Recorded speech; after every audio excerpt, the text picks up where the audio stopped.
विनय से बात करके वैशाली की एक टेंशन तो खत्म हो गई।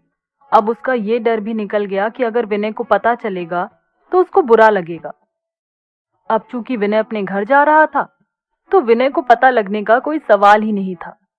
वैशाली ने थोड़ी राहत की सांस ली और मन ही मन सोचा कि अब बस ऋषभ को एक बार विनय के बारे में सब कुछ बता दे, फिर सब सेट हो जाएगा। ये सोचकर वैशाली ने अपना मोबाइल उठाकर एक तरफ रख दिया और ऋषभ से बात करने उसके कमरे की तरफ जाने लगी। तभी पीछे से उसकी माँ की आवाज सुनाई दी। वैशाली बेटा, अगर फ्री हो तो थोड़ा इधर आ जाओ, किचन में मेरी हेल्प भी कर देना और आंटी से बातें भी कर लेना। वैशाली ने तेज आवाज में उत्तर दिया, हाँ अभी आ रही हूं, और पलटकर अपनी माँ के पास जाने लगी। सुबह का ही टाइम था, चाय नाश्ता हो चुका था और अब लंच की तैयारी हो रही थी। इसलिए वैशाली की माँ ने वैशाली को अपने पास बुला लिया था, जिससे वैशाली से हेल्प भी मिल जाएगी और कहीं ना कहीं उनको ये भी लग रहा था कि वैशाली को काम करते हुए देखकर ऋषभ की माँ वैशाली से इम्प्रेस हो जाएंगी। विनय से बात हो जाने के बाद वैशाली का मन थोड़ा हल्का हो चुका था, इसलिए वह खुशी खुशी काम में लग गई और काम के बीच बीच में ऋषभ की माँ से भी बातें करती जा रही थी। ऋषभ की माँ ने औपचारिकतावश पूछा, क्या मैं भी कुछ हेल्प कर दूं? तो वैशाली की माँ बोल पड़ी, अरे नहीं नहीं, आप तो आराम से बैठो, वैसे इतना कुछ काम नहीं है, अब मुझे तो आदत हो गई है। अगर वैशाली घर में रहती है तो मैं उसे अपने पास ही बुला लेती हूँ, थोड़ा बहुत हाथ भी बटा देती है और यही हम माँ बेटी बातें करती रहती हैं। बातों बातों में काम कब हो जाता है पता भी नहीं चलता। कहते हुए वैशाली की माँ वैशाली को बड़े लाड से देखने लगी। ऋषभ की माँ भी जवाब देते हुए बोली, हाँ ये तो आप सही कह रही हो, जब मेरी बेटी की शादी नहीं हुई थी तो हम दोनों ऐसे ही हर समय साथ में रहते थे। अब तो वो शादी करके अपने ससुराल चली गई है तो उसकी बड़ी कमी लगती है। वैसे तो ऋषभ भी आते जाते बातें करता रहता है और वो थोड़ा चुलबुला सा भी है, तो घर में रौनक बनी रहती है, लेकिन फिर भी एक माँ का अपनी बेटी से जो बॉन्ड होता है वो तो अलग ही होता है। वैशाली की माँ ने भी इस बात पर सहमति जताते हुए कहा, हाँ ये तो आप बिल्कुल सही कह रही हो, जब बेटे बड़े हो जाते हैं तो वे अपनी ही दुनिया में बिजी हो जाते हैं, पर बेटियां बड़ी होते होते अपने माता पिता के थोड़े और करीब आ जाती हैं। अब हमारे निखिल को ही देख लो, पहले कैसे मम्मा मम्मा करते हुए आगे पीछे घूमता था, अब तो जनाब का रोज फोन भी नहीं आता। कहकर हंसते हुए वैशाली की माँ वैशाली को देखने लगी। वैशाली भी हंसने लगी और बोली, हाँ ये तो आप सही कह रही हो मम्मा, पहले भाई जितना आपके पीछे घूमता रहता था अब उतना ही दूर हो गया है, लेकिन उसकी गलती नहीं है, बेचारा बिजी भी तो रहता होगा। वैशाली की इस बात पर ऋषभ की माँ बात को आगे बढ़ाते हुए बोली, हाँ बेटा वैशाली, यही मैं भी कहने वाली थी, मेडिकल की पढ़ाई इतनी आसान नहीं होती है, उसमें तो बहुत समय भी देना पड़ता है और मेहनत भी करनी पड़ती है। वैसे भी जब बच्चे अपनी पढ़ाई लिखाई अपने करियर पर फोकस करने लगते हैं तो फिर कहाँ इतना घर के बारे में सोच पाते हैं। लेकिन चलो अच्छा है, आपका निखिल तो बढ़िया सेट हो जाएगा। ऋषभ के पापा बता रहे थे मुझे कि वो पढ़ने में काफी अच्छा है।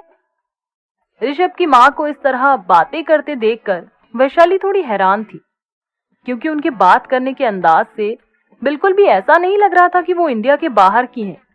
इनफैक्ट वे तो अपने हस्बैंड यानी ऋषभ के पापा का नाम भी नहीं ले रही थी।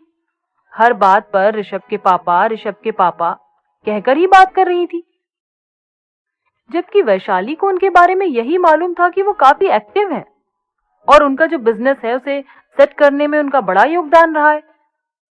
ये सोचते हुए वैशाली से रहा नहीं गया, तो उसने पूछ लिया, अच्छा आंटी, आपसे एक बात पूछूं, आप बुरा तो नहीं मानोगी? वैशाली की इस बात पर ऋषभ की माँ मुस्कुराते हुए बोली, अरे बेटा बिल्कुल, बिना किसी हेजिटेशन के पूछ सकती हो, बच्चों की किसी भी बात का कहीं बुरा लगता है भला? उनका इतना अच्छा रिस्पॉन्स देखकर वैशाली आगे पूछने लगी, आप तो काफी टाइम से बाहर रह रही हो और पापा बता रहे थे कि आपका जो बिजनेस है वो भी आपने ही सेट किया है। उसके बाद अंकल और ऋषभ ने उसको संभाला और आगे बढ़ाया।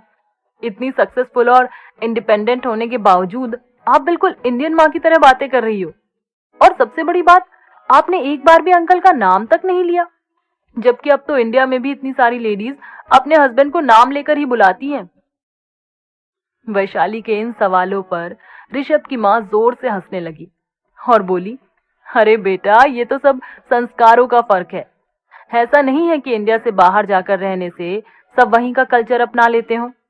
इंडिया से बाहर जाना और किसी दूसरे देश में जाकर सेटल होना, ये डिसीजन हम लोगों ने सिर्फ और सिर्फ फाइनेंशियल ग्रोथ के लिए लिया था।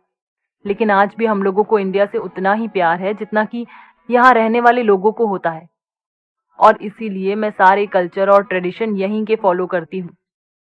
इसलिए तो हम लोग चाहते हैं कि हमारे ऋषभ की शादी यहाँ, मतलब इंडियन लड़की से ही हो, जिससे वो भी मेरी तरह अपनी भारतीय परंपराओं को जानती और समझती हो। और फिर बेटा, ये सब चीजें तो मन से होती हैं। हम जबरदस्ती किसी को अपने हिसाब से चलने के लिए नहीं बोल सकते। वैसे हमारा ऋषभ वहीं पला बड़ा है और थोड़ा हम लोगों से अलग सोच का भी है, लेकिन उसमें ये बात अच्छी है कि वो आज भी मेरी और अपने पापा की बात मान लेता है। और फिर शुरू से उसने मुझे इसी रूप में देखा है, तो वो भी मेरे जैसी ही किसी लड़की के साथ आराम से अपनी लाइफ बिता पाएगा।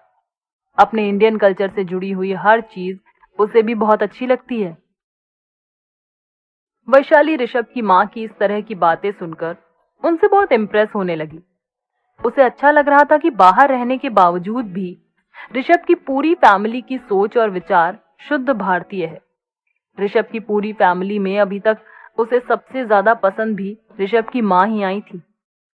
वैशाली उनसे बोली, वैसे आंटी, आप एक ग्रेट इंस्पिरेशन हो। अपने दम पर इतना सब करने के बाद भी आप में बिल्कुल भी प्राउड नहीं है।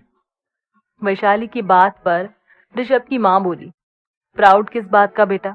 अपना पेट भरने के लिए काम तो सभी करते हैं, बस ये है हम लोगों का काम अच्छा चल निकला और सेटल हो गया। वैसे भी वहां कोई फ्री नहीं रहता, हर किसी को काम करना ही पड़ता है। जब तुम वहां पहुंच जाओगी तो तुम्हें भी कोई ना कोई जॉब करनी ही होगी। क्या वैशाली और ऋषभ की माँ की बातें उन दोनों के बीच की घनिष्ठता बढ़ा देंगी, या वैशाली से उनकी ये आखिरी मुलाकात होगी?